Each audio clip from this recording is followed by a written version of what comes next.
The sensor array aboard the Vorkal observation station had been monitoring the caldera expanse for 300 cycles without incident. The vast emptiness between territories rarely produced anything more interesting than rogue asteroids or the occasional merchant vessel taking a shortcut through unregulated space. Senior observer Zelvar had grown comfortable with the routine, his 4 manipulator limbs moving across the holographic displays with practiced ease, while his primary eyes monitored the scanning results, and his secondary eyes tracked the reports flowing from other stations across the sector. When the proximity alarm triggered, Zelvar's integumentary plates shifted from their relaxed blue to an alert yellow. Something had entered the monitored zone. Something moving at sublight speeds with a trajectory that suggested mechanical failure rather than deliberate navigation. His tertiary assistant, a younger Vorkal named Pix then, immediately began running identification protocols while Zelvar opened a communication channel to the sector commander. "Commander Thalrex, we have an unidentified vessel drifting through grid 774. Configuration unknown." No response to standard hails. Zelvar kept his voice calm, professional. In 2 centuries of service, he had learned that panic served no purpose in the vastness of space. The commander's face appeared on the display, her plates a steady green that indicated mild curiosity rather than concern. Origin? Uncertain. Running comparative analysis now.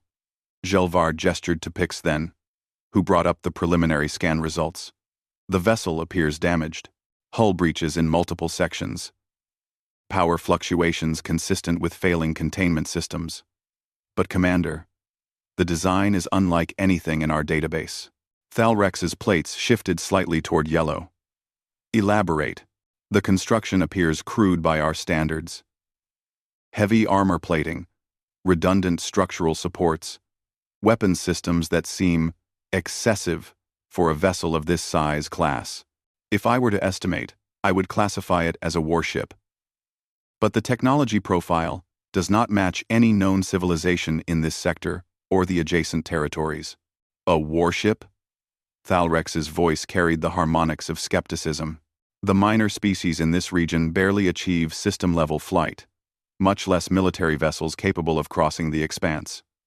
Perhaps it is a derelict from the old wars? Zelvar had considered that possibility. 10,000 cycles ago, before the Vorkal hegemony had established order in this region, several primitive species had engaged in destructive conflicts that littered space with debris. But something about this vessel felt different. Permission to conduct a full-spectrum analysis? Granted. But Zelvar, be cautious. If this is indeed a warship from an unknown source, we must determine if it represents a threat to hegemony space. The connection closed, and Zelvar turned his full attention to the mysterious vessel. He activated the station's primary scanning array, directing focused beams of energy across multiple spectrums toward the drifting ship. The data began flowing back immediately, and what Zelvar saw made his plates flash through a rapid sequence of colors that indicated confusion, surprise, and growing concern. Pix then, verify these readings. The younger observer leaned over the display, his own plates flickering with uncertainty. Senior observer, the power output readings must be incorrect. A vessel of this size cannot possibly generate energy at these levels. Run the verification protocol twice. I want to be certain. Zelvar pulled up the weapons analysis. What he saw defied logic. The ship mounted rail-based kinetic accelerators that could achieve velocities approaching a significant fraction of light speed. Missile batteries, with yields that could crack a small moon. Energy weapons that, while primitive in design, could output destructive force comparable to hegemony cruiser-class armaments. A species capable of building such weapons would be known to us. Verification complete, Senior Observer. The readings are accurate within acceptable margins of error. Zelvar felt the instinctive tightening of his respiratory systems that Vorkal experienced when faced with incomprehensible data. He had spent 2 centuries studying alien species, cataloging their technological development, predicting their expansion patterns. The hegemony's strength lay in its knowledge, its ability to understand and anticipate. But this vessel challenged everything he understood about technological progression. Analyze the hull composition. The results appeared moments later. The armor was a composite of materials that the scanning system identified as iron, carbon, tungsten, and several other heavy elements. It was thick, redundant, designed to absorb tremendous punishment. But it was also crude. Where Vorkal vessels used molecularly aligned crystal matrices that could distribute impact forces across entire sections, this ship simply relied on massive amounts of dense metal. It was the technological equivalent of a club compared to a precision blade. Yet the readings suggested this crude approach was somehow effective. Scarring across the hull indicated the vessel had survived multiple high-energy impacts that should have destroyed it. Whatever species built this ship understood that sometimes simple, robust engineering outlasted elegant design. Senior Observer, the biological analysis has completed. Pixthen's voice carried harmonics of distress. There are life forms aboard that vessel. Gelvar's plates went completely white, a color that Vorkal displayed only in moments of extreme shock. That is impossible. The radiation levels inside that ship would be lethal to any carbon-based life form. The hull breaches alone would have exposed the interior to hard vacuum. The sensors detect approximately 143 individual life signs. Bipedal, carbon-based, bilateral symmetry. Senior Observer, they are alive despite conditions that should have killed them. Gelvar pulled up the environmental data from inside the damaged vessel. Sections that maintained atmosphere registered temperatures that fluctuated between uncomfortably cold and dangerously hot. Radiation levels spiked high enough to cause cellular damage in most known species. Gravity appeared to be maintained in some sections, but not others. It was a nightmare of survival conditions. And yet the biological signatures remained strong. Not just alive, but active. Moving through the damaged sections, performing what appeared to be repair operations, conducting activities that suggested a functioning crew, despite the catastrophic damage their ship had sustained. Pull up the gravitational analysis, Gelvar ordered, a suspicion forming in his mind. The data confirmed his fear. The vessel maintained an internal gravity of approximately 10 meters per second squared. That was nearly twice what the Vorkal considered standard. Most species in the known galaxy evolved on worlds with gravitational fields between 5 and 7 meters per second squared. Higher gravity meant stronger bone structure, more robust musculature, greater cardiovascular capacity. It meant these beings were physically powerful in ways that most civilized species were not. Pix then access the xenobiological database. Cross-reference these biological signatures with known species parameters. The younger Vorkal worked quickly, his manipulator limbs dancing across the controls. After several moments, he looked up, his plates displaying confusion. Senior Observer, there is no match. These beings do not correspond to any catalogued species in hegemony records. Gelvar felt the cold certainty of a significant discovery settling over him. This was first contact with an unknown species. But unlike the usual encounters with primitive civilizations barely achieving orbital flight, this was contact with a species that had independently developed faster than light travel, built warships that rivaled hegemony military technology, and somehow survived in conditions that would kill most other known life forms. Initiate standard first contact protocols. Broadcast greeting messages on all common frequencies. Mathematical sequences. Visual patterns. Anything that might establish communication. While Pix then began the transmission sequence, Gelvar continued analyzing the vessel.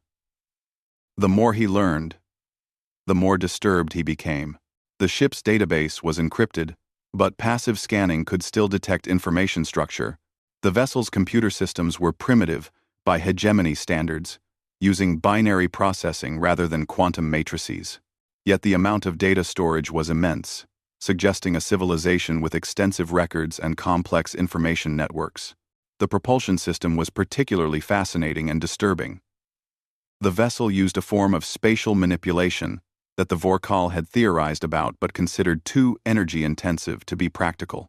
These beings had somehow made it work through what appeared to be sheer brute force engineering.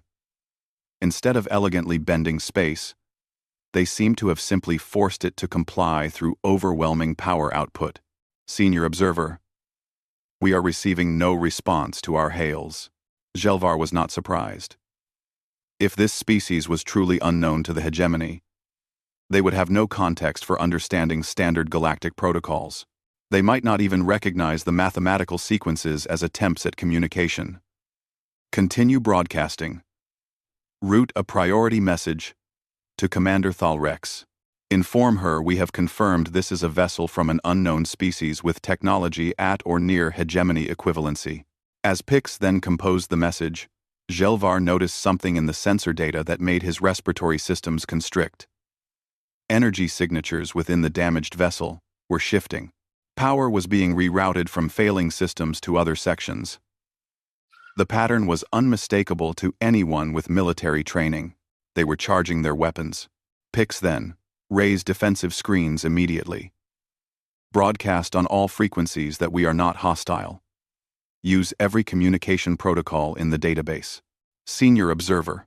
What is happening? Gelvar's plates had gone dark red, the Vorkal color of fear. They think we are enemies. They are preparing to fight. Rai.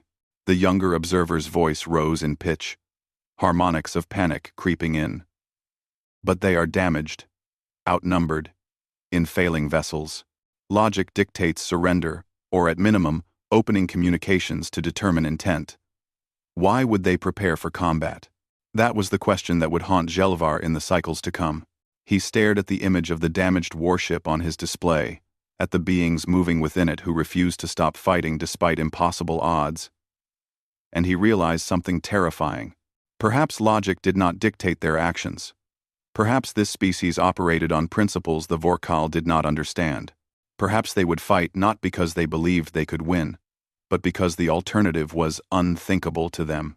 Get me Commander Thalrex now, Gelvar said quietly, and prepare to move the station to a safe distance. I believe we are about to learn what this species does when cornered.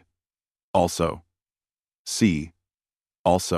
on his display, the weapons systems of the unknown vessel completed their charging sequence. Deep inside that battered ship, beings that should have been dead prepared for battle against an enemy they did not understand, in a situation where surrender would have been the logical choice. And that, Gelvar realized with dawning horror, was perhaps the most important thing he had learned about them. They did not calculate odds and make rational decisions based on probability of survival. They simply refused to stop fighting, even when fighting made no logical sense. The Vorkal had encountered many species in their long history. They had catalogued thousands of civilizations, understood their development patterns, predicted their behaviors. But now, drifting in the darkness of the caldera expanse, they had found something new. Something that did not fit their models. Something that survived when it should have died and fought when it should have surrendered. Gelvar looked at the designation the computer had assigned to the unknown vessel, UNSC Relentless. He did not yet know what those letters meant, but he suspected the name was fitting. Whatever species had built this ship, whatever beings crewed it, they were relentless in ways the galaxy had not seen before. And that realization shook him to the core. Captain Maria Reeves had been commanding the UNSC Relentless for 3 years, and in that time, she had learned that space combat was 90% boredom and 10% absolute terror. Right now, she was experiencing the terror part while trying very hard to appear calm for her crew. Tactical, what am I looking at? She kept her voice steady, despite the alarms blaring throughout the bridge.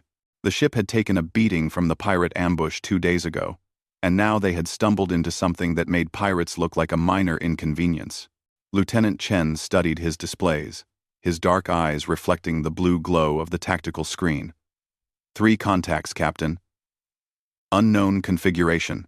They appeared on our sensors 15 minutes ago and have been broadcasting some kind of signal on multiple frequencies ever since. Translation? Nothing coherent, ma'am.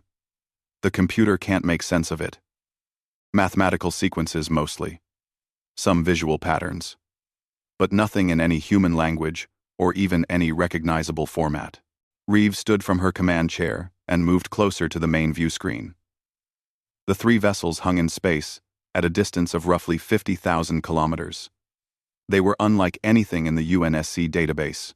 Sleek, organic-looking curves instead of the angular functionality of human ships.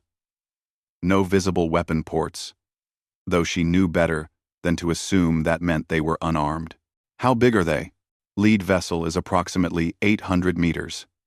The other two are smaller, maybe 300 each. Captain, their energy signatures are off the charts.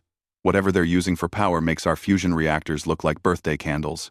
Commander Jackson, her executive officer, moved to stand beside her. He was a tall man with gray at his temples and the kind of calm demeanor that came from 20 years in space. Could be first contact. Captain, could be. Reeves crossed her arms, thinking.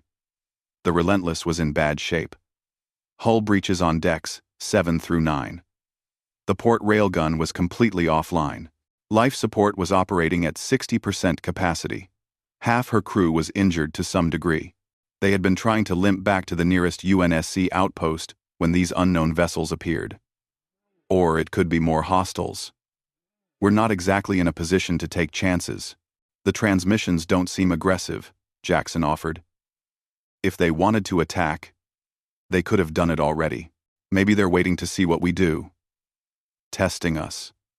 Reeves had dealt with enough pirates and separatist groups to know that not every threat announced itself with weapons fire. Sometimes the smart play was to appear peaceful while sizing up your target.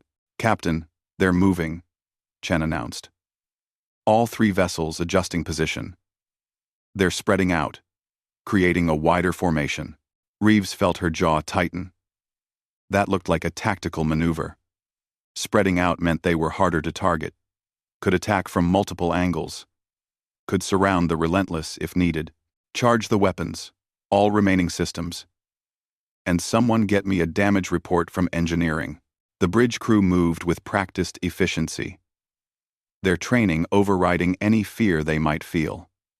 Reeves had served with most of them long enough to trust their competence. But she also saw the tension in their shoulders, the way their eyes kept flicking to the view screen. The damage report came through from Chief Engineer Torres. Her voice crackled over the comm, with interference from the damaged systems. Captain, you've got maybe one good shot from the starboard railgun before the power grid collapses. The missile tubes are loaded, but the targeting systems are compromised. And I'm not sure how much more punishment the hull can take before we start losing atmosphere in the inhabited sections. Understood. Keep the reactor stable. I need weapons power. More than I need comfort. Right now. You got it, Captain. Reeves turned back to the view screen. The unknown vessels had completed their formation change. They now formed a loose triangle with the Relentless in the center. It was definitely a tactical position. Chen, can we run? Negative, ma'am. The FTL drive is still offline.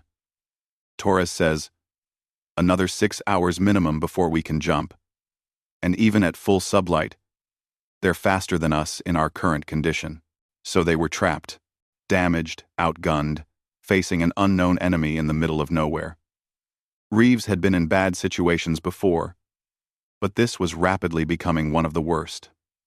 All right. 45. TU. Here's what we're going to do.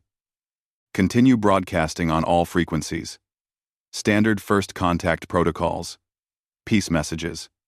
But keep the weapons charged and ready. If they make any aggressive moves, we respond with everything we have.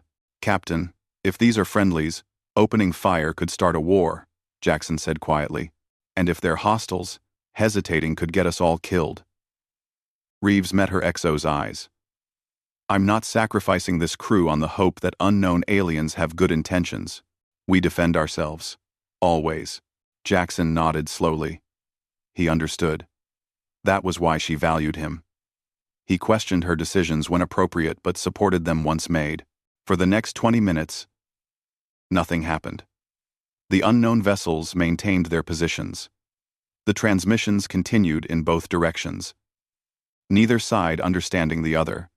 Reeves used the time to rotate crew shifts, making sure everyone got food and water. In a crisis, you took care of the basics because you never knew when the next chance would come. She was reviewing casualty reports from the medical bay when Chen spoke up again. "Captain, one of the smaller vessels is moving, heading directly toward us." Reeves was back in her command chair instantly. "How fast?" "Slow approach. Maybe they want a closer look. Or maybe they were preparing to board." Reeves had heard stories from the outer colonies about pirates who disabled ships and then took them apart while the crews were still alive. Distance? 30,000 kilometers and closing. Lock weapons on that vessel. Broadcast on all channels that we will defend ourselves if they enter 10,000 kilometers. The smaller alien ship continued its approach. 25,000 kilometers. 20,000. It showed no signs of stopping or acknowledging the warnings. "Captain, they're doing some kind of active scan. High-energy beams across multiple frequencies." Chen's voice was tight with tension. "It's hitting our hull, penetrating the damaged sections. That did it." Reeves had been willing to give them the benefit of doubt. Had tried to assume good intentions. But scanning a damaged ship without permission was an aggressive act by any standard. It was what pirates did before they struck. What military vessels did when they were preparing to target vulnerable points. "Fire a warning shot. Chen, put a railgun round across their bow. Close enough that they know we're serious, but not so close that we can't claim it was a warning." "Aye, Captain." The Relentless shuddered as the starboard railgun fired. The round was a simple slug of tungsten, accelerated to a significant fraction of light speed. It streaked past the approaching alien vessel with less than a kilometer to spare, a clear message in any language. The effect was immediate and not what Reeves expected. The alien ship's shields, which had been invisible until now, flared brilliant blue as they were clipped by the railgun round's passage. For a moment, the shields held. Then they collapsed in a cascade of energy discharge. The ship tumbled backward, power systems fluctuating wildly. "Direct hit on their shields," Chen reported, his voice filled with surprise. "Captain, their defensive systems couldn't handle our weapons." Reeves stared at the view screen. She had ordered a warning shot, a near miss designed to demonstrate capability without causing damage. But somehow, the round had been close enough to collapse their shields entirely. That meant either her crew's aim was better than intended, or these aliens' defensive technology was not as advanced as their propulsion and power systems suggested. Before she could process that thought, the other two alien vessels reacted. Energy signatures spiked. Weapons, ports that had been hidden now opened along their hulls, and from the lead vessel came a beam of coherent energy that struck the Relentless directly. Alarms screamed. The ship shook violently. Reeves gripped her chair as the gravity fluctuated. "Damage report. Forward shields are gone. Hull breach on deck 3. Casualties reported." Jackson's voice was clipped, professional despite the chaos. "Captain, they just disabled our weapons with a single shot." The lights on the bridge flickered. Emergency lighting kicked in, bathing everything in red. Reeves could smell ozone and burning insulation. "Torres? Status?" The engineer's voice came through with more static than before. "They took out the weapons grid. I can't restore it without a full system rebuild. Captain, whatever they hit us with, it was surgical. They knew exactly where to shoot. Of course they did. They had scanned the Relentless thoroughly. They knew where every system was located, every vulnerability in the damaged hull." Reeves had made a critical mistake. She had assumed that because her warning shot had been effective, they were facing a less advanced enemy. But they were not less advanced. They were more precise. The message was clear. The alien vessels could have destroyed the Relentless entirely. Instead, they had simply removed its ability to fight back. "Captain, they're hailing us again. Different frequency. They're transmitting visual data." "Put it on screen." The main view screen flickered, and then an image appeared. Reeves found herself looking at what she could only assume was an alien. Its body was roughly cylindrical, with 4 limb-like appendages arranged symmetrically around its torso. The head, if that was what it was, had multiple eyes in different positions. The skin looked like overlapping plates that changed color as she watched. But what struck her most was the expression. She had no context for alien body language, but something about the way this being held itself suggested caution rather than aggression. Its manipulator limbs were extended, empty, in what might have been a peaceful gesture. "They're trying to communicate," Jackson said quietly. "Maria, I think they're trying to tell us they're not hostile." Reeves wanted to believe that. But she had just watched this being's people disable her ship with frightening efficiency. "They have a strange way of showing it." The alien on the screen gestured toward something off-camera. The image changed, showing what appeared to be mathematical formulas and visual representations of physical concepts. Basic physics. Universal constants. The kind of thing that any technological species would recognize. "They're trying to establish common ground," Chen observed. "First, contact protocols. They want us to know they're intelligent and peaceful. After shooting us. After we shot first," Jackson pointed out. Reeves knew he was right, but admitting it stuck in her throat.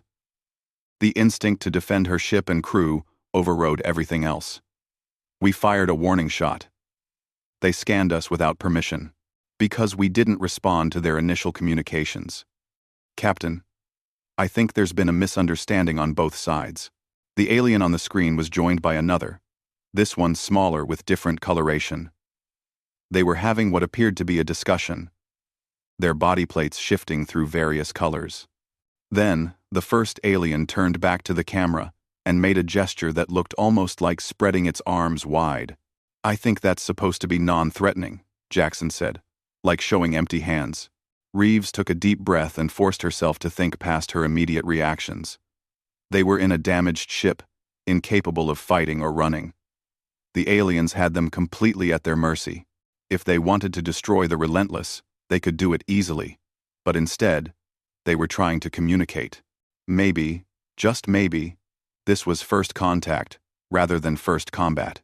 "All right, Chen, lower whatever weapons we have left. Broadcast that we understand they're trying to communicate. Use those same visual protocols they're showing us. Basic physics, mathematical sequences, whatever might work." "Yes, ma'am. And someone get medical teams to Deck 3. We've got injured crew that need attention." As the bridge crew worked to establish communication with the aliens, Reeves allowed herself to sink back in her chair. Her hands were shaking slightly, adrenaline still coursing through her system. She thought about how close they had come to a shooting war with a species that clearly outmatched them technologically, but she also thought about how her crew had reacted. Injured, in a failing ship, against unknown opponents with superior technology. Not one person had suggested surrender. They had prepared to fight because that was what humans did when cornered. Looking at the aliens on the view screen, at their cautious gestures and attempts at peaceful communication, Reeves wondered what they must think of humanity. A species that fired weapons when frightened. That prepared to fight rather than negotiate. That chose defiance over submission, even when logic suggested otherwise.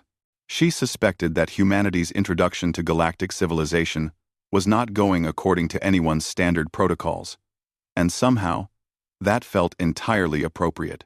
Zelvar watched the human vessel with a mixture of fascination and growing dread. The Relentless hung in space before his observation station, its weapons systems disabled by precise targeting from Commander Thalrex's strike force. By all logical calculation, the engagement was over. The humans had been neutralized as a threat without being destroyed, leaving room for peaceful communication to proceed. Except the humans did not appear to understand that they had lost. Senior observer, the biological readings from the human vessel are extremely concerning. Pix then pulled up the medical analysis on the shared display. The energy strike caused additional casualties aboard their ship. We now detect 17 life signs in critical condition, and 43 with significant injuries. Yet the crew continues normal operations. End quote. Avalo. Zelvar studied the data with increasing confusion. The Vorkal had spent millennia perfecting the art of measured response in conflict. When an opponent was sufficiently degraded, they surrendered. It was logical. It preserved life and allowed for negotiated resolution. But these humans were not following that pattern. Internal sensors showed crew members moving through damaged sections wearing primitive pressure suits. They were conducting repairs on systems that any logical analysis would classify as beyond field restoration.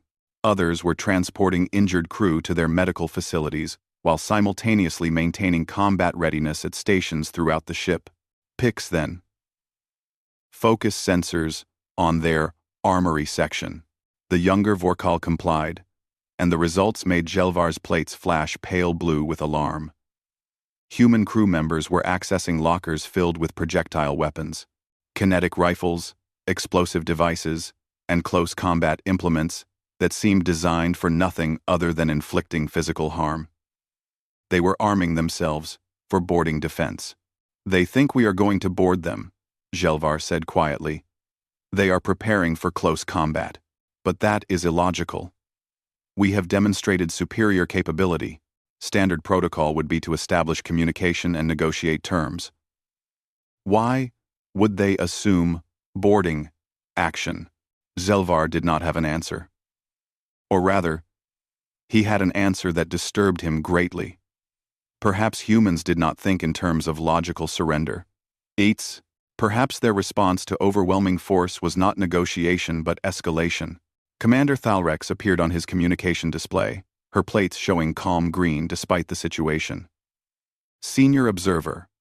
Report. Are the humans responding to communication attempts?" "Yes and no, Commander. They are acknowledging our transmissions and attempting to respond with basic mathematical and visual protocols. However, they are simultaneously preparing their crew for combat. I believe they expect us to board their vessel. That is an incorrect assessment of our intentions." "Agreed. But I am not certain they are capable of making that distinction. Commander, I recommend we maintain current distance and continue communication attempts. Do not approach their vessel until we have established clearer protocols." Thalrex's plates flickered yellow briefly. "Understood. I will have my tactical officer prepare a visual demonstration showing non-hostile intent. Perhaps if they see our vessels moving away rather than approaching, they will understand." The communication ended, and Jelvar watched as the 3 Vorkal warships began slowly backing away from the Relentless, maintaining constant distance. It was the universal signal for non-aggression. Give the opponent space. Demonstrate that you are not pressing an advantage. For several minutes, nothing changed aboard the human vessel. Then, gradually, the weapons systems that had been showing power fluctuations stabilized. The crew continued arming themselves, but the urgency seemed to diminish slightly. They were watching, waiting, trying to understand Vorkal intentions, the same way Jelvar was trying to understand theirs. "Senior Observer.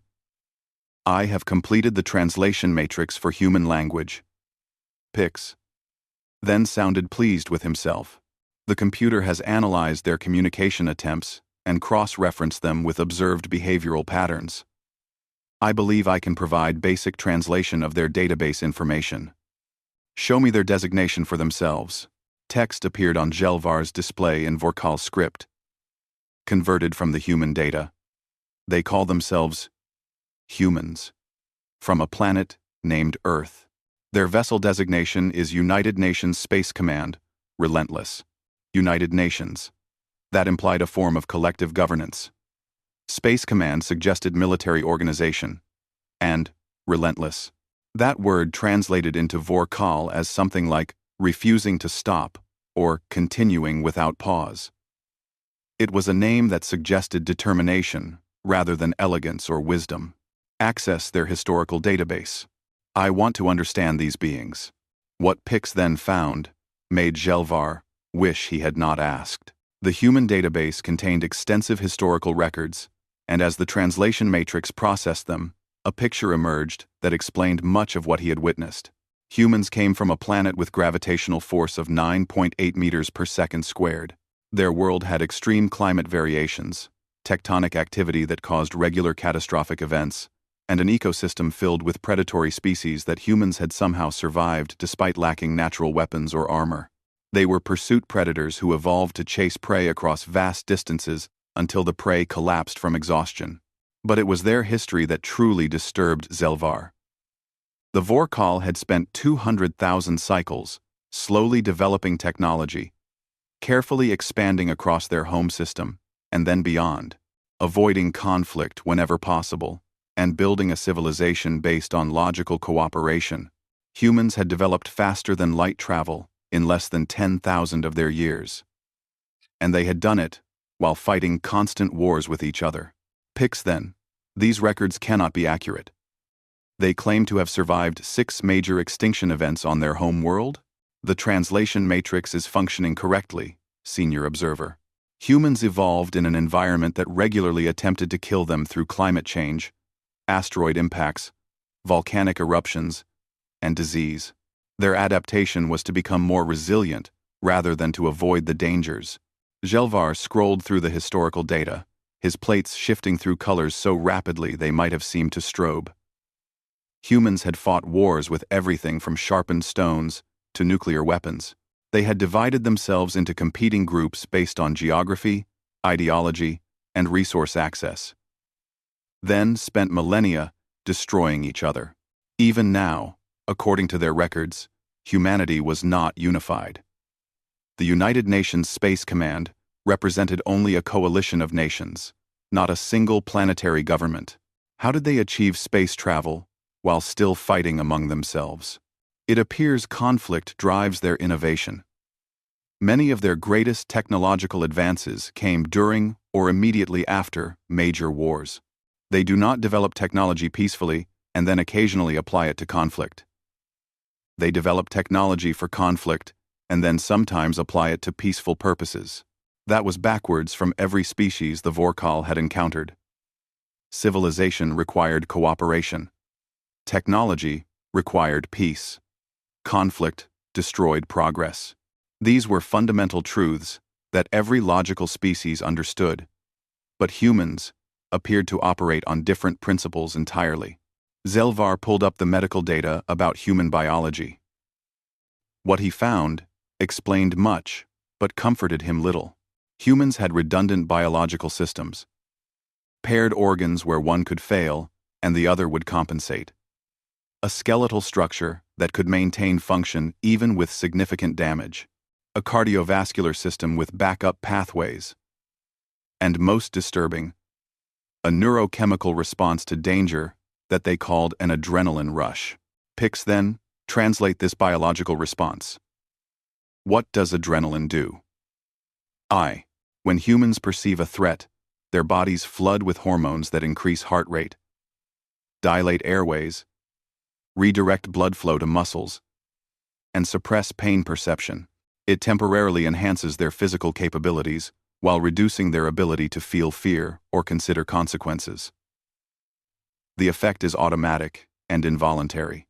Zelvar sat back, his manipulator limbs going still. That explained why the injured humans continued fighting, why they prepared for combat despite impossible odds, why they seemed unable to surrender even when logic demanded it. Their biology would not let them stop fighting. The Vorkal had encountered aggressive species before, but those species could be reasoned with. Once they understood, they were outmatched. Humans, apparently, could not. Or perhaps more accurately, humans could understand they were outmatched, but would fight anyway because their bodies would override their minds and force them to continue. Senior Observer, the human captain is broadcasting directly to us. Pix then brought up the transmission. Visual communication. She wants us to see her. The image showed a human female wearing a dark blue uniform. Her face was pale skin, marked by time and stress. Her eyes were forward-facing, predatory. Her mouth was set in a firm line that the translation matrix suggested indicated determination. Behind her, the bridge of the Relentless showed damage and chaos. but the crew was functioning with evident discipline. The human captain spoke, and the translation matrix provided approximate meaning. I am Captain Maria Reeves, of the United Nations Space Command. My vessel is damaged. We fired at your ship because we believed you were hostile. If you are not hostile, we are willing to communicate. But be aware that we will defend ourselves if attacked. We do not surrender. We do not abandon our ship. If you want to destroy us, you will have to do it while we fight back with everything we have. Zelvar listened to this declaration with growing understanding. The captain was not threatening the Vorkal. She was simply stating facts about human behavior. They would defend themselves. They would not surrender. They would fight until physically incapable of fighting. It was not bravado. It was warning. Broadcast response. Zelvar ordered.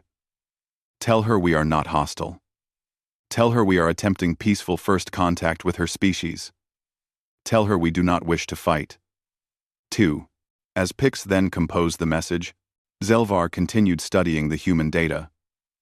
He found psychological profiles that made his plates flush dark, purple, with concern. Humans had a concept they called going down swinging, which meant fighting even when defeat was certain. They had military decorations for actions, where individuals sacrificed themselves to save others. They told stories about last stands and impossible victories that served as cultural touchstones. They were not a logical species. They were a species that survived by refusing to accept when they should die. The translation matrix had processed enough data to provide a rough timeline of human development. They had been spacefaring for less than 200 of their years. They had achieved faster than light travel only 30 years ago. They had expanded across dozens of star systems, established colonies, built military and civilian infrastructure that spanned light years. The Vorkal had taken 10,000 cycles to do what humans accomplished in 3 decades. Senior Observer. Captain Reeves is responding to our message. The human captain's face on the screen had not changed expression, but her body language had relaxed fractionally. We acknowledge your peaceful intent. We are willing to establish communication protocols, but we need to attend to our injured crew first. Give us 6 hours to stabilize our ship, and then we can discuss first contact procedures. Zelvar approved the request immediately. 6 hours to stabilize a ship in the condition of the Relentless was optimistic. But he was learning that humans were optimistic about impossible tasks. That was probably how they survived. As the communication ended, Commander Thalrex contacted him again. Senior Observer, what is your assessment of these humans? Zelvar considered his response carefully. He was a scientist, trained to observe and analyze without emotional bias. But what he had learned about humanity in the past hours defied purely logical analysis. Commander, I believe we have encountered a species that should not exist. They evolved in an environment that should have killed them. They developed faster than light travel while fighting wars that should have destroyed them. They built ships that are crude by our standards, but effective through sheer over-engineering. And most importantly, they have a biological and psychological makeup that prevents them from surrendering, even when surrender is the logical choice. Are they a threat to the hegemony? That was the question that mattered.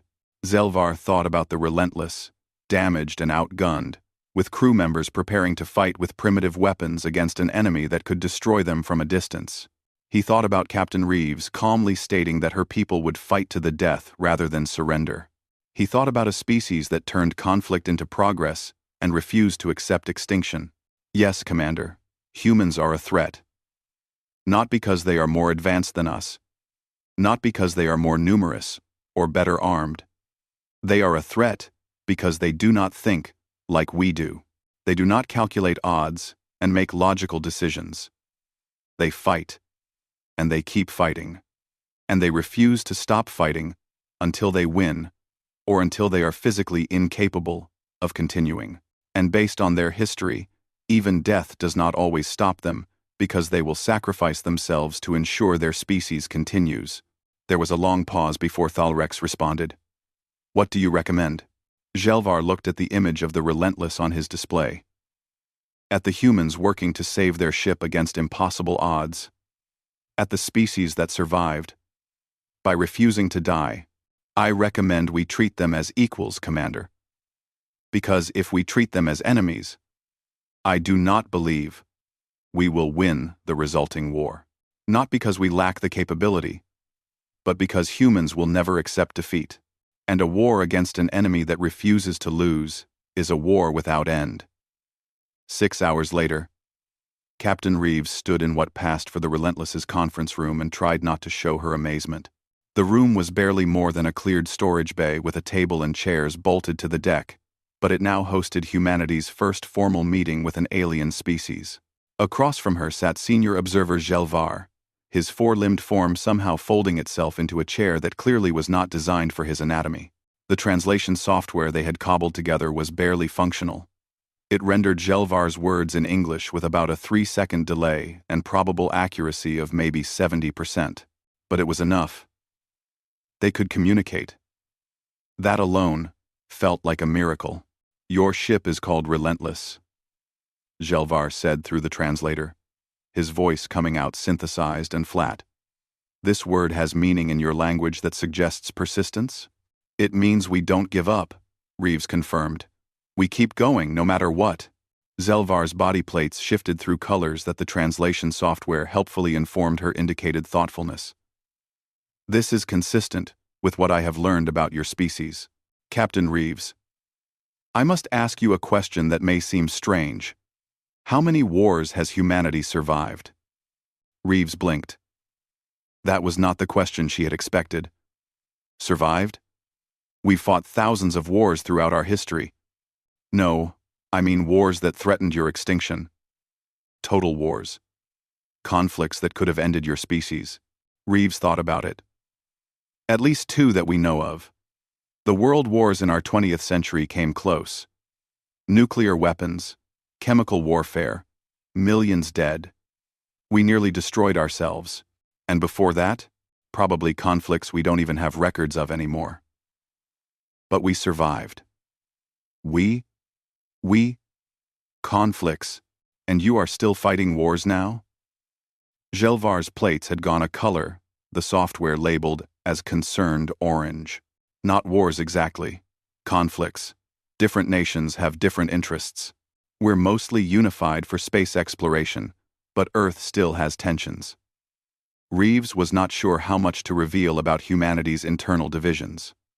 Why do you ask? Reeves, why do you ask? Because the Vorkal have not fought a war in 40,000 of our cycles. We achieved peace through logic and cooperation. We expand slowly, carefully, avoiding conflict. We have spent 200,000 cycles building our civilization. And yet you, who fight constantly, have achieved in 10,000 of your years what took us 20 times as long. Reeves felt defensive, pride rising in her chest. We adapt quickly. We have to. Our planet is not gentle. I have reviewed the data about Earth.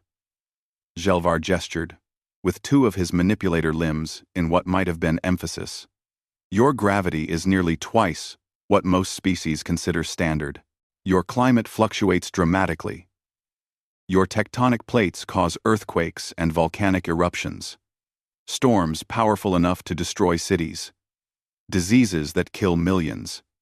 And yet you not only survived but thrived. How? We're stubborn. Reeves said it simply because it was true. When something tries to kill us, we either kill it back, or we learn to live with it. We don't have much choice. Gelvar's plates went through a rapid color change that the software interpreted as multiple conflicting emotions. This is what I do not understand. Choice. You say you do not have choice, but surely you could have developed differently. You could have pursued peace, cooperation, logical development, like the Vorkal. Maybe. Reeves leaned back in her chair. But that's not who we are. We compete. With nature. With each other. With any challenge that presents itself. It's built into us. Yes. The adrenaline response. I have studied this biological reaction. When you face danger, your body forces you to fight or flee. You cannot choose to do neither. That's oversimplifying it. But basically, yes. Gelvar was quiet for a moment, his plates settling into a steady blue. Captain Reeves, I need to share information with you about the galaxy you have entered. The Vorkal hegemony controls this region of space. We are one of the oldest civilizations in the known galaxy.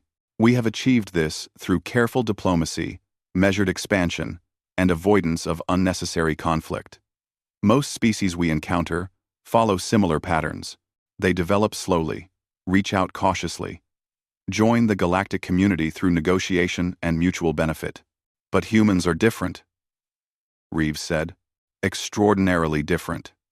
You are aggressive, rapid in your development, willing to fight when others would negotiate. This makes you dangerous in ways the hegemony is not prepared for. Reeves felt her jaw tighten. Are you saying we're not welcome in your galaxy? I am saying that we do not know what to do with you. Standard protocols assume that new species will want to integrate peacefully into existing structures. But humans appear to operate on different principles. You expand through colonization rather than careful settlement. You build military vessels before establishing full civilian infrastructure. You prepare for conflict as a default state rather than as a last resort. Because that's how we survive. Reeves stood, pacing the small room. Look, I get that we're different from what you're used to. But we're not monsters. Yes, we fight. Yes, we're aggressive. But we also cooperate. We build alliances. We help each other. Humanity has done terrible things. But we've also done incredible things. We've created art and music and literature. We've explored and discovered and learned. We're more than just soldiers. Gelvar watched her with multiple eyes, his attention absolute. If the hegemony tried to restrict human expansion, to place limits on where you could settle, or how quickly you could grow, how would humanity respond? Reeves stopped pacing. That was the real question, the one that mattered. She thought about Earth's history, about how humans reacted to being told what they could or could not do. Honestly, we would probably resist. We don't like being controlled. Even if the restrictions were logical, even if they were for the greater good of galactic stability, especially then. Humans don't trust anyone else to decide what's best for us. We make our own decisions, even if they're wrong. Reeves returned to her chair. We can sense that. I'm not saying we'd immediately start a war. But we wouldn't accept restrictions without pushing back hard. Gelvar's plates went dark purple. The software labeled this as distress. This is what concerns me. The hegemony operates on principles of collective benefit. Individual species subordinate some autonomy for the stability of all. But humans, I suspect, would not accept this arrangement. You're probably right. Reeves met his multiple-eyed gaze. So where does that leave us? Before Gelvar could answer, Commander Jackson entered the conference room. Captain, sorry to interrupt. Engineering has restored partial FTL capability. Torres says we can make a jump in about 3 hours. Good. Prepare a course back to the nearest UNSC outpost. Reeves turned back to Gelvar. I need to report this contact to my superiors. They'll want to establish proper diplomatic protocols. Of course, I must do the same with the Hegemony Council. Gelvar stood, his form unfolding in a way that seemed to defy standard anatomy. Captain Reeves, before we part, I must tell you something. When we first scanned your vessel, what we found shook us. Not because you are more advanced than us. Not because you are more powerful. But because you are something we have never encountered before. A species that thrives on challenge. That sees obstacles as opportunities. That refuses to accept limits. And that scares you. Yes. But it also fascinates me. The Vorkal have achieved stability through careful control. We know what works, because we have refined our methods over hundreds of thousands of cycles. But we have also become predictable. Stagnant, perhaps. We do not innovate as we once did, because we have found solutions that function adequately. Humans have not had time to become stagnant. You are still changing, still adapting, still pushing boundaries. Reeves felt something shift in her understanding of this alien. You think we can teach you something? And Wei, I think you can teach us many things. But I am also concerned that learning from humans will change the Vorkal in ways we cannot predict. Change is dangerous. It destabilizes. It creates uncertainty. Change is also necessary. Without it, you just keep doing the same things forever. Even when they stop working. Zelvar's plates flickered through several colors rapidly. You see? That is a very human perspective. The Vorkal would say that if something functions adequately, changing it only introduces risk of failure. You would say that if something functions adequately, changing it might make it function excellently. Both positions have logic, but they lead to very different civilizations. As Zelvar prepared to return to his own vessel, Reeves found herself thinking about what he had said. The Vorkal had 200,000 years of history. Humanity had maybe 10,000 years of recorded civilization. By any measure, the Vorkal were the elder species, the wiser culture, the more developed civilization. But they were afraid of humans. Not afraid of humanity's weapons or ships or technology. Afraid of the way humans thought. The way humans refused to accept limits. The way humans turned problems into challenges and challenges into opportunities. Senior observer, Reeves called as Zelvar reached the door. One more thing. You asked me how many wars humanity has survived. I want to ask you something. How many years has it been since the Vorkal faced a real challenge? Something that forced you to change or die. Zelvar's plates went through a color sequence the software could not fully interpret. 43,000 cycles. There was a plague that threatened several worlds. We developed treatments through careful research. But that was the last true crisis we faced. 43,000 years of safety, of stability, of peace. Reeves nodded slowly. That sounds wonderful. But it also sounds boring. Humans are only a few hundred years into space exploration. Everything is still new to us. Every challenge is fresh. We're still learning who we are and what we can do. And that is precisely what makes you dangerous, Zelvar said quietly. A species, still discovering its capabilities, is unpredictable. You do not yet know your limits, because you keep exceeding them. After Zelvar left, Reeves sat alone in the conference room, thinking about the conversation. She pulled up the star charts that the Vorkal had shared, showing the extent of the hegemony's territory. Hundreds of star systems, thousands of worlds, billions of beings all living in careful harmony under logical administration. And humanity was about to crash into that careful stability like a meteor into a calm sea. She thought about Earth, about the messy, beautiful chaos of human civilization, about the wars, and art, and music, and arguments, and discoveries, and failures, and triumphs that defined her species, about the fact that humans had spread across dozens of star systems in just a few decades and had no intention of stopping. The Vorkal were right to be concerned. Not because humans were evil or malicious, but because humans did not fit into the careful patterns that the galaxy had established. They were too fast, too aggressive, too unpredictable. They were the variable that no one had planned for. And variables, Reeves knew from her tactical training, were what turned theoretical victories into actual defeats. No plan survived contact with an element that refused to follow the expected patterns. She wondered how the Hegemony Council would respond when they learned about humanity. Would they try to contain human expansion? Would they attempt to force humanity into compliance with galactic norms? Or would they recognize that humans could not be contained, only accommodated? More importantly, she wondered how Earth would respond when they learned about the hegemony. Would humanity try to integrate peacefully into galactic civilization? Or would they do what they always did when encountering a larger, more established power structure. Would they compete, challenge, and push until they either found their place or forced everyone else to make room for them? Reeves suspected she already knew the answer. Humans did not ask for permission. They took risks, made mistakes, learned from failure, and tried again. It was messy and inefficient, and produced a lot of conflict.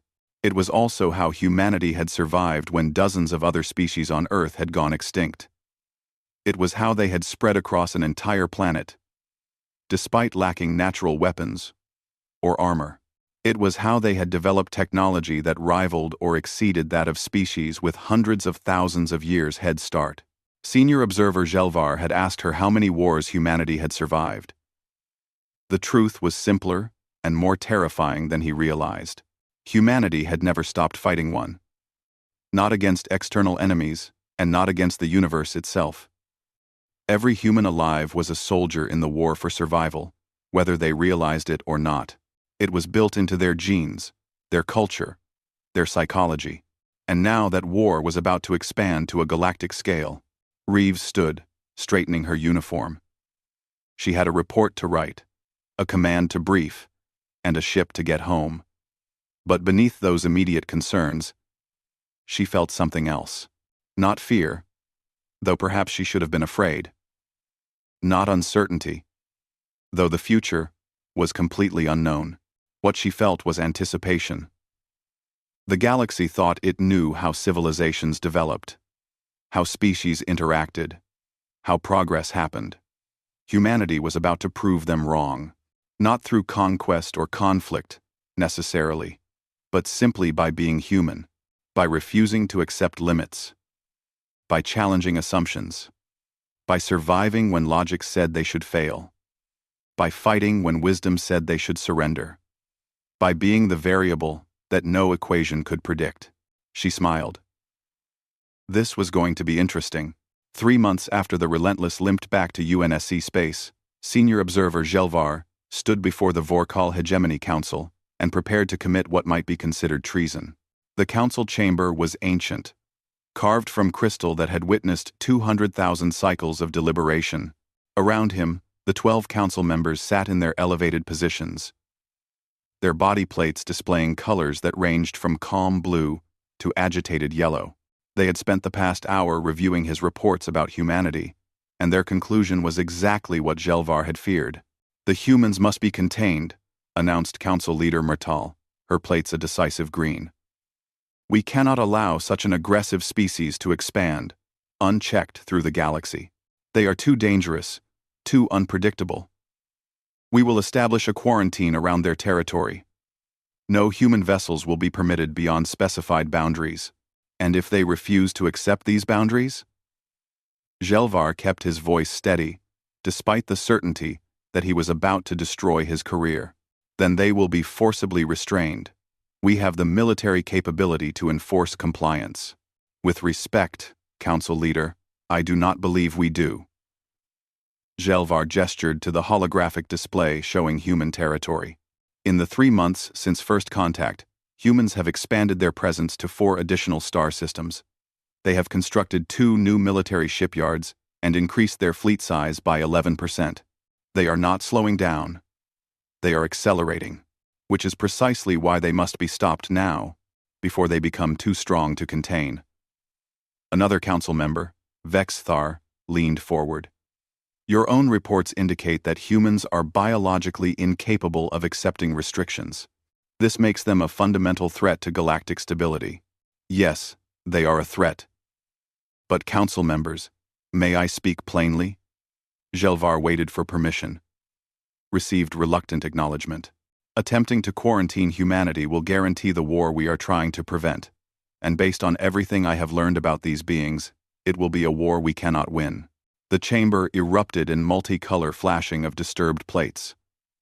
The concept that the mighty Vorkal hegemony could not defeat a species barely 200 years into space travel was apparently too absurd to accept. Explain, Armortal commanded. Her plates, demanding orange. Humans do not calculate victory the way we do. We assess force ratios, resource availability, strategic positioning.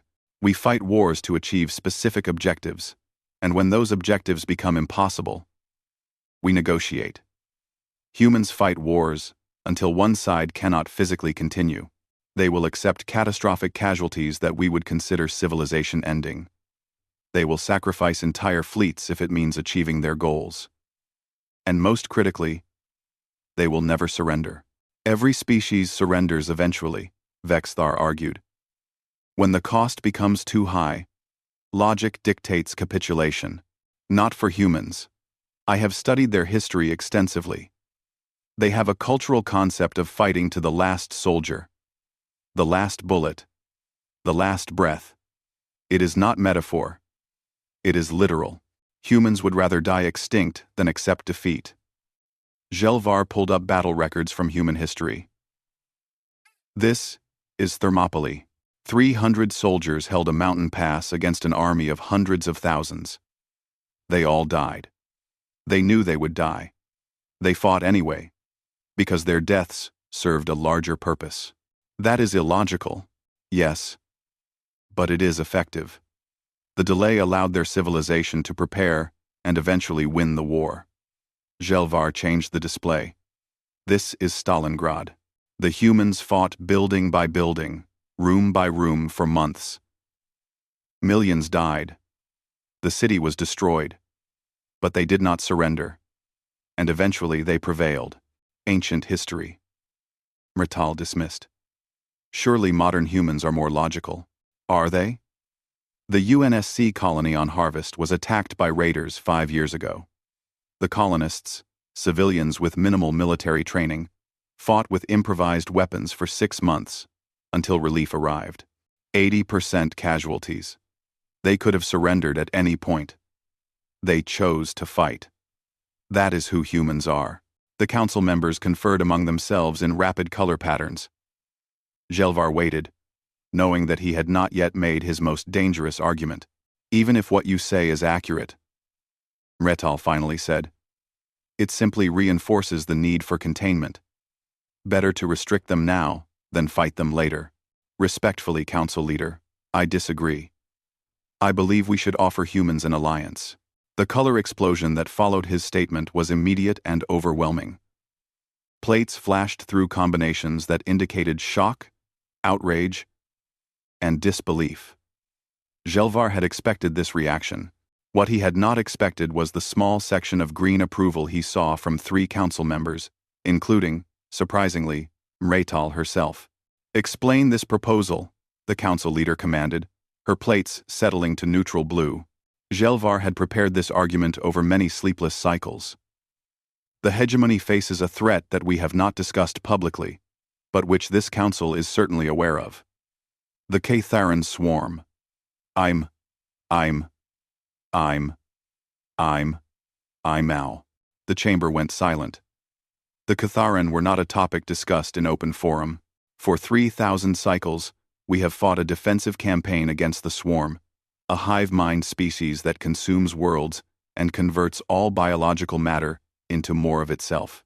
We have held them at the frontier, but we have not pushed them back. Every year, we lose more territory. Every cycle, the defensive line contracts slightly. We are losing this war so slowly that it is not apparent to the general population. But this council knows the truth. Mrital's plates had gone pale. How did you learn of this? I have security clearance for first contact situations that requires understanding major galactic threats. The Catharan data was in my briefing materials. Gelvar pressed forward before he could be stopped. Our defensive strategy is failing. Because it is purely defensive. The Vorkal do not think in terms of aggressive warfare. We fortify. We hold. We protect. But the Clarans simply adjust their approach and find new vectors of attack. We need a different strategy. We need offensive capability. And you believe humans can provide this? Vexthar's skepticism was evident. I believe humans are biologically and culturally designed for exactly this type of conflict. They are pursuit predators who do not stop until their prey is exhausted. They are survivors who thrive in hostile environments. They are warriors who refuse to accept defeat. These are precisely the qualities we need against the swarm. Or we will simply be arming another threat, Myrtal countered. But her plates showed she was considering, rather than dismissing. Perhaps. But Council Leader, we have a choice. We can try to contain humanity and almost certainly trigger the war we fear. Or we can engage them as allies, share our technology and knowledge, and direct their aggressive instincts toward a common enemy. Which option preserves more Vorkal lives? Before the Council could respond, an alarm chimed through the chamber. A priority communication from the frontier. Myrtal accessed it immediately, and Jelvar watched her plates go through a color sequence he had never seen before. Pure white, the Vorkal color of absolute terror. The Catharan have broken through Sector 9. 3 colony worlds are under attack. Fleet estimates indicate we will lose all 3 within 10 cycles. The Council erupted in activity. Orders were issued, fleets mobilized, evacuation procedures initiated. In the chaos, Jelvar pulled up a private communication channel. He had maintained contact with Captain Reeves over the past months, ostensibly to establish proper diplomatic protocols. In reality, he had been preparing for this moment. Captain Reeves, this is Senior Observer Jelvar. Emergency priority. The human appeared on his display, her face showing concern. Behind her, the bridge of a new ship. Not the Relentless, which was still in repair. Something larger. Jelvar, what's wrong? The hegemony is under attack by a hostile force. 3 worlds in immediate danger. I have not been authorized to request assistance, but I am doing so anyway. Captain, I need to know. If I provide you with coordinates, can humans reach those worlds in time to help? Reeves turned to someone off-screen. Jelvar heard rapid conversation in human language. Then she was back, her expression grim and determined. We can have 3 battle groups there in 12 hours. But Jelvar, we need to know what we're fighting. I am transmitting all data on the Catharan swarm now. Captain, I must warn you. The hegemony has been fighting this enemy for 3,000 cycles. We have never defeated them. Only delayed them.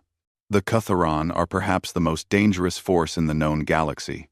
Something changed in Captain Reeves's expression. Her eyes hardened. Her jaw set. Jelvar recognized the look from his studies of human psychology.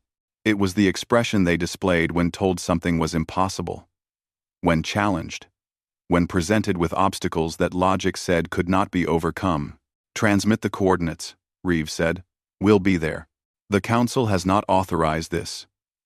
If you come, you will be entering what is technically hegemony space without permission. It could be considered an act of war. Then you'll have to ask your council for that authorization in the next 12 hours. Reeves smiled. And it was not a gentle expression. Because the UNSC doesn't leave people to die when we can help. Even people who wanted to quarantine us.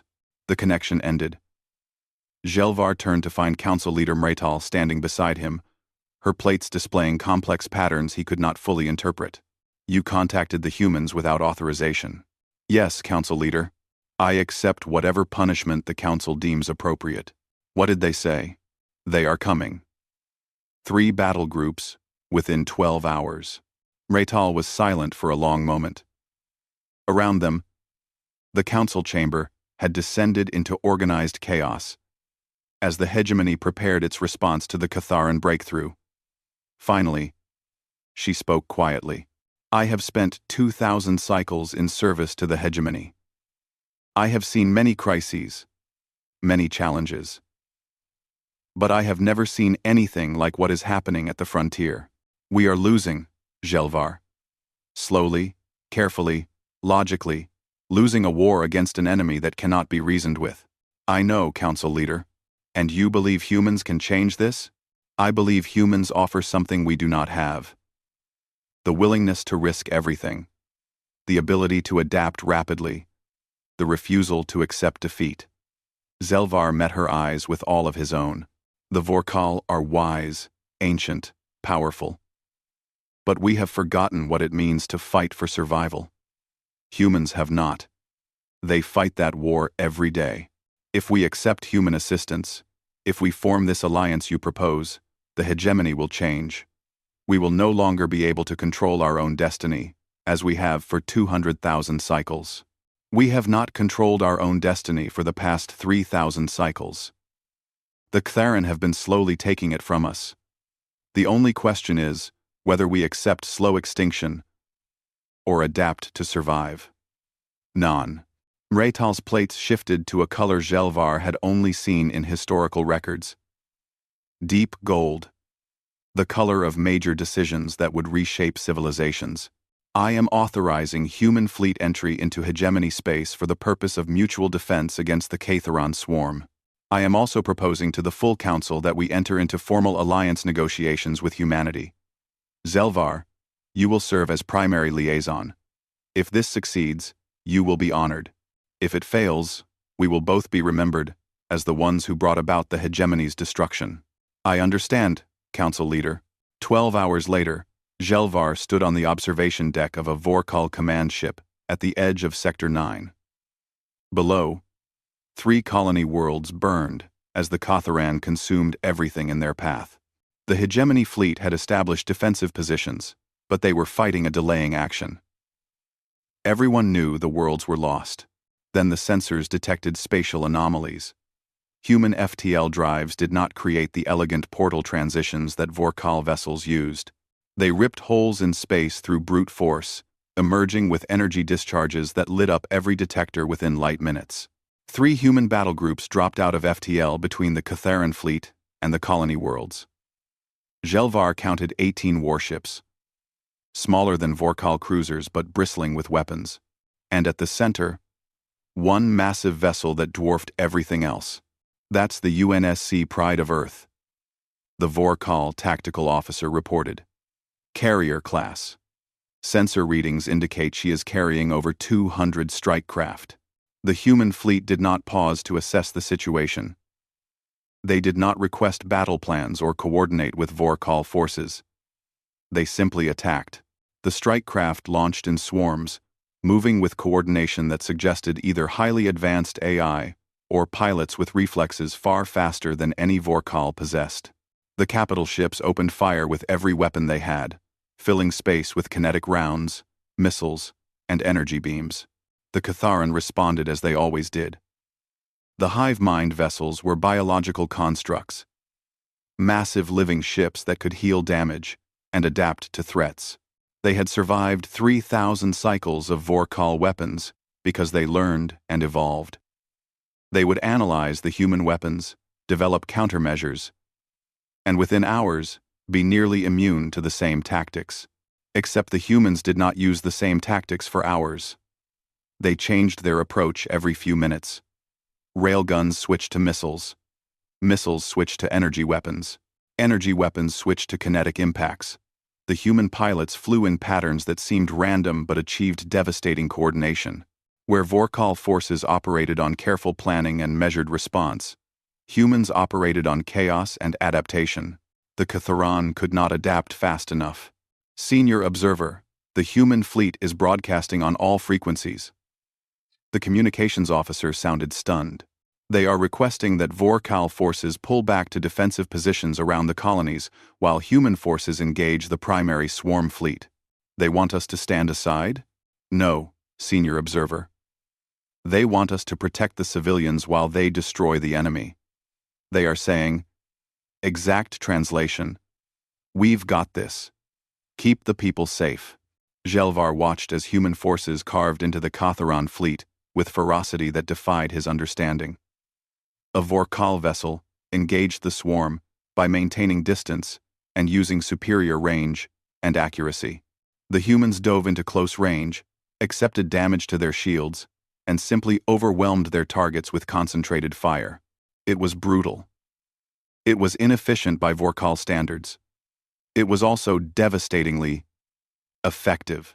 Captain Reeves is hailing us. The communications officer reported.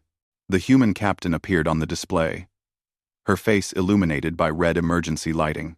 Her ship had clearly taken damage, but she was grinning.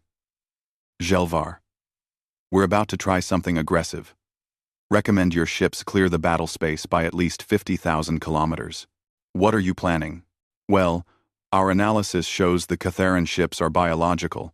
They heal from damage. They adapt to threats. But they need time to do both. Reeves looked off screen. We're not going to give them time. Every human ship is going to hit the largest swarm vessel with everything we have, all at once. Overwhelming force before it can adapt. That will leave you vulnerable to the other Catharan vessels. Yeah. Probably going to take heavy damage. But if we can take out their command ship, the rest should fall into disarray. At least, that's the theory. And if the theory is wrong, Reeves's grin got wider. Then we'll figure something else out. That's what humans do. The channel closed. Gelvar watched as all 18 human warships aligned on a single target. The massive Catharan bioship at the center of the swarm fleet. For 10 seconds, every weapon on every ship fired simultaneously. The kinetic and energy release was visible from orbit, a focused beam of destruction that tore into the bioship from multiple angles at once. The Catharan vessel attempted to adapt, attempted to heal, attempted to defend itself. But the sheer volume of incoming fire exceeded its ability to respond. Within 30 seconds, the bioship was gone, consumed in a fireball that looked like a small star birthing and dying in compressed time. And just as Reeves had predicted, the other Catharan vessels faltered. Without central coordination from the hive mind, they reverted to basic behavior patterns.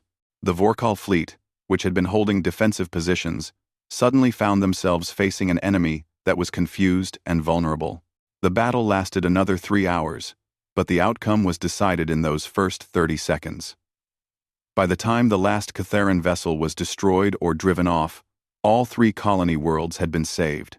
Damaged, but saved. Millions of Vorkal lives preserved that would have been lost. And the hegemony had learned something profound. For 3,000 cycles, they had fought the Catharan to a stalemate. In 3 hours, humans had driven them into retreat. Not through superior technology, not through better weapons, but through sheer willingness to take risks that no logical species would accept. Through tactics that prioritized victory over preservation. Through the fundamental human conviction that any challenge could be overcome through sufficient application of force and determination. Gelvar received clearance to board the Pride of Earth after the battle. He found Captain Reeves in the medical bay, having burns on her arm treated while she reviewed battle reports on a portable display. Your ship took significant damage, Gelvar observed. 12 casualties, 2 ships heavily damaged. But we won. Reeves looked up at him. Your people are safe. That's what matters. The Council wishes to speak with you. To discuss formal alliance. About time. Reeves winced as the medical technician applied something to her burns. Gelvar, I need to be honest with you. When you first scanned the Relentless, when you saw what humans are capable of, you were right to be concerned. We are aggressive. We are dangerous. We don't follow the rules the rest of the galaxy has established. Yes, but we also don't let people die when we can help them. We don't accept defeat when we can fight. And we don't stop looking for solutions just because the problem seems impossible. She met his multiple eyes with her 2 forward-facing ones. The Vorkal have spent 200,000 years building a civilization based on logic and order. That's impressive. But sometimes, logic and order aren't enough. Sometimes you need someone crazy enough to try things that shouldn't work. Gelvar's plates shifted through several colors before settling on amused green. Senior Observer is my title. Not my name. My actual name, in your language, would be translated as Gelvar the Cautious. It was given to me by my broodmates, because I always calculated every risk before acting. Not anymore, Reeves observed. No. Not anymore. Because I have learned that some risks must be taken. Some challenges must be faced, even when logic suggests caution. You call this courage. The Vorkal do not have a direct translation. But I believe I am beginning to understand the concept. Minas. Minas. Minas. Welcome to humanity, Reeves said, grinning. Where the impossible is just a suggestion. 3 months later, the formal alliance between humanity and the Vorkal hegemony was ratified. The galaxy would change in ways that no one could predict. Ancient civilizations would adapt or fall behind. New conflicts would arise. The careful balance of power that had existed for cycles beyond counting would shift. But for Gelvar, standing in the council chamber and watching the first human ambassadors arrive, only one thought occupied his mind. When they had scanned the relentless and first encountered humanity, they had found something that shook them to the core. Not because humans were perfect, or invincible, or even particularly advanced, but because humans showed the galaxy what it had forgotten. That survival required risk. That progress demanded change. That sometimes the only way forward was to stop calculating odds and simply fight for what mattered. The Vorkal had spent 200,000 cycles learning how to survive through caution. Humans had spent 10,000 years learning how to survive through defiance. Together, they would discover what the galaxy could become when wisdom met courage, when logic met determination. When those who planned met those who acted, Zelvar's final report to the Council ended with a single line. We scanned their warship, expecting to find weaknesses. Instead, we found the mirror of what we must become to survive. The humans are terrifying not because they are monsters, but because they show us that survival demands we become what we fear most. Willing to fight. Willing to sacrifice. Willing to never, ever surrender. Perhaps this is what it truly means to be alive, and in his private files, a notation that only he would see. A reminder for the cycles to come. Humanity. Fuck yeah. He had learned the phrase from Captain Reeves. She told him it was how humans expressed pride in their species. Acknowledgement of their flaws and strengths combined. It was crude by Vorkal standards, but somehow perfectly appropriate. Because that was humanity in 3 words. Defiant. Proud. Impossible to stop. And now, for better or worse, they were the galaxy's problem. Not to contain or control, but to learn from, to work with, to be challenged by. The galaxy would never be the same.